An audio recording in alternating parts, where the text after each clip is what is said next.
Please reintroduce yourselves for the record, and then you can proceed with your presentation. Thank you. For the record, my name is Ted Woodhead, Vice President of Telecom Policy and Regulatory Affairs for TELUS, and with me today on my left is Stephen Schmidt, our Chief Regulatory Legal Counsel. On Tuesday evening, we received a number of documents from Globalive's counsel, and by separate email, we received the redacted transcript from the in-camera portion of this proceeding held on September 24th. And lastly, yesterday, we received the revised order of appearance from the hearing manager. This proceeding is very important, which you have recognized in classifying it as a Type 4 review under the Commission's new classification system for conducting such reviews. It is important in that it brings a level of transparency to the process which TELUS has advocated, and it will, at the end of the day, provide greater certainty to all who are interested in such things, including other telecom carriers, broadcasting undertakings, and other market participants, for example, strategic and financial investors. Given the number of representatives of the broadcasting and telecom industries here on the 23rd, it is apparent that there are many who are watching and waiting to see what the Commission will do, because your ultimate determination will establish the playbook to a very large degree for how participants in those sectors will structure their affairs. I don't envy you as you enter your deliberations. You are being urged by Orascom to find as a fact that they are not the bankers, or at least the reluctant bankers in this transaction and structure. You are being urged to conclude that Orascom's network and handset choices are not relevant. I will speak a little about that later. You are being urged to find that Orascom is not the controlling investor mind and hand in this venture. You are being asked to find as a fact, in the face of substantial evidence to the contrary, that Globalive's proposed wireless venture is, in fact, not controlled by non-Canadians. To cut through it, this entity is not controlled by Canadians. What we know is that you have never approved an arrangement with this level of economic participation by a non-Canadian before. This level of foreign economic participation in the Canadian carrier or broadcaster is unprecedented. While it is my respectful submission that this level of economic participation through equity and debt, representing a staggering 82% of the capital structure, prima facie makes Globalive non-compliant, you should continue to be very concerned, even with the other concessions made by Orascom with respect to the other levers of control, as the chairman put it, and reciprocally in some instances by Globalive last Thursday. The reason you should continue to be very concerned is that the concessions announced by Orascom and Globalive are strictly structural in nature and do not resolve or remedy the issue of Globalive being controlled in fact in our submission by non-Canadians. The arrangement before you effectively cedes control by Globalive to Orascom.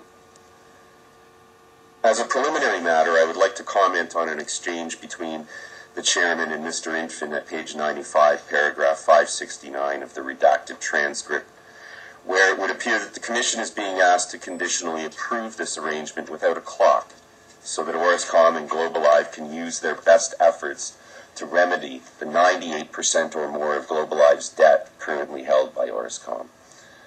Mr. Chairman, you rightly expressed some skepticism with any suggestion that the Commission could accommodate such a request as a matter of law. In our submission, you do not have the ability as a matter of law to issue conditional approvals of the sort that it would appear that Globalive is requesting.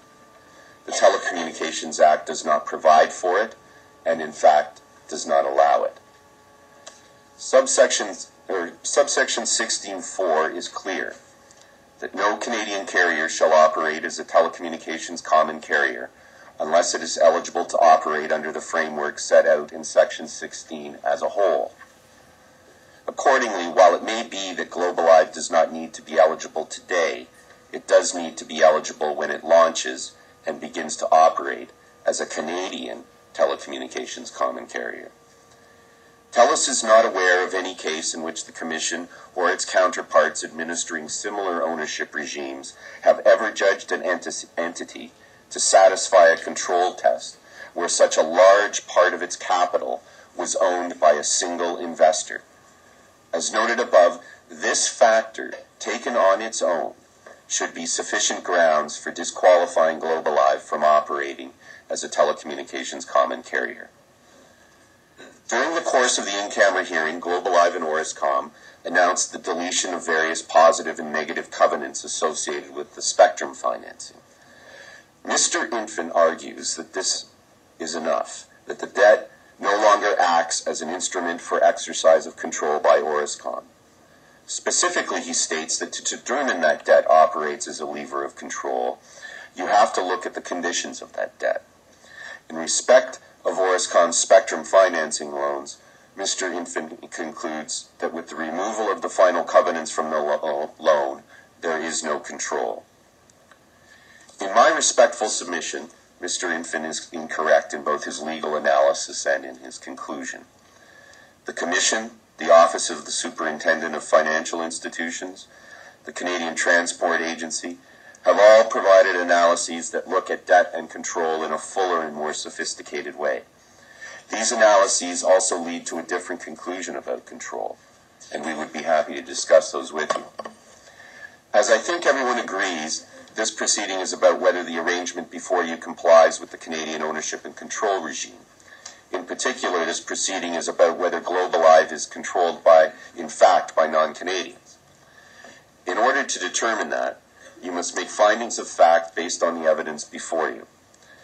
Given the evidence before you, you must determine whether Orascom has the ongoing power or ability, exercised or not, to determine or decide the strategic decision-making of Globalive. What do we know about the strategic decision-making at Globalive? We know that the minority voting shareholder owns 98% of the debt of Globalive, but we are told that the level of economic participation by Orascom is not a lever of control sufficient to make Globalive non-compliant. We know that Mr. O'Connor, a very recent and senior executive and trusted advisor of Orascom, was the conduit through which this arrangement was consummated. We know that Mr. Campbell was a senior executive in some of Orascom's other ventures.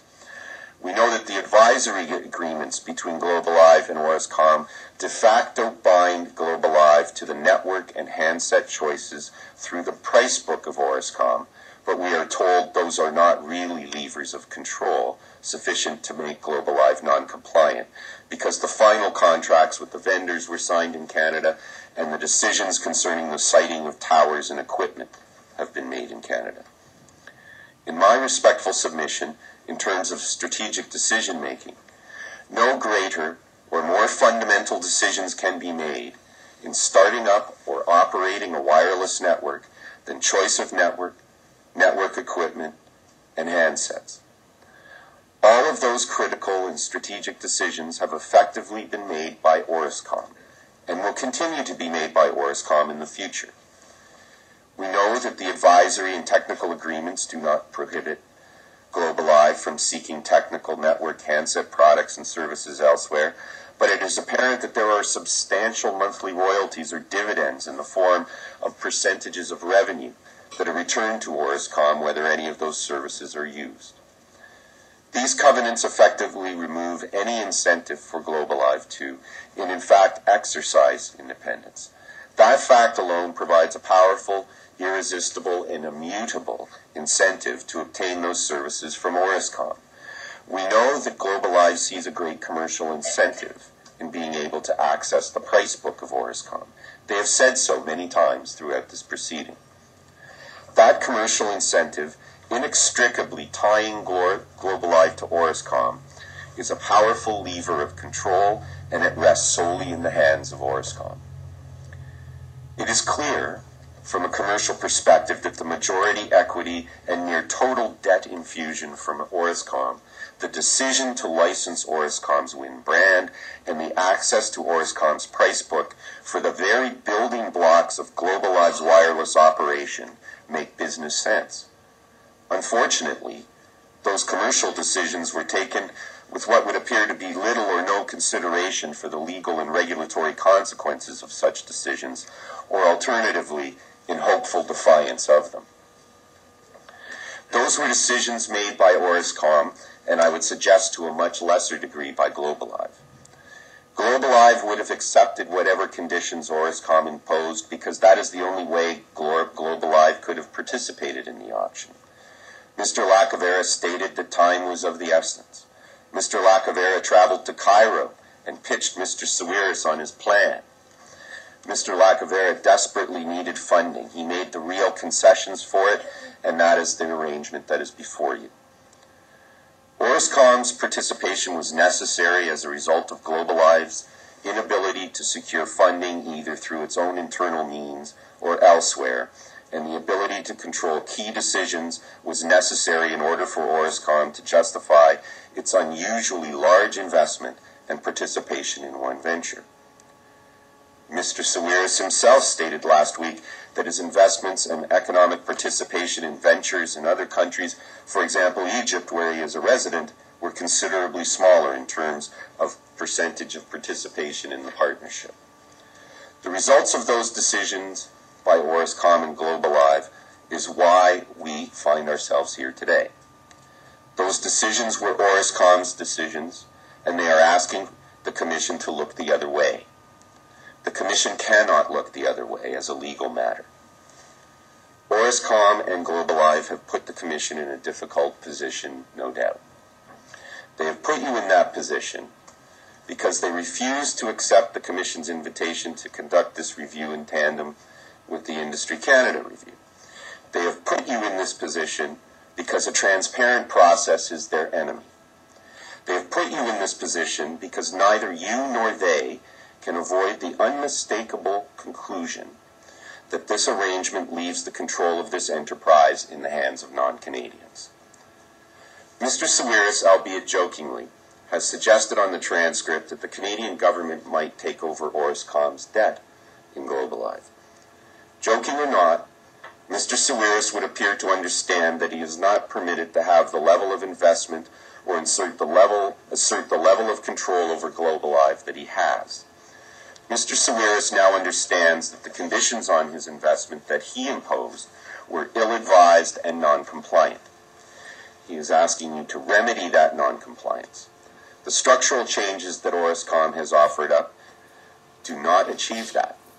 You cannot authorize Globalive to operate under these circumstances. The Act does not allow it. That should end the matter here in my view.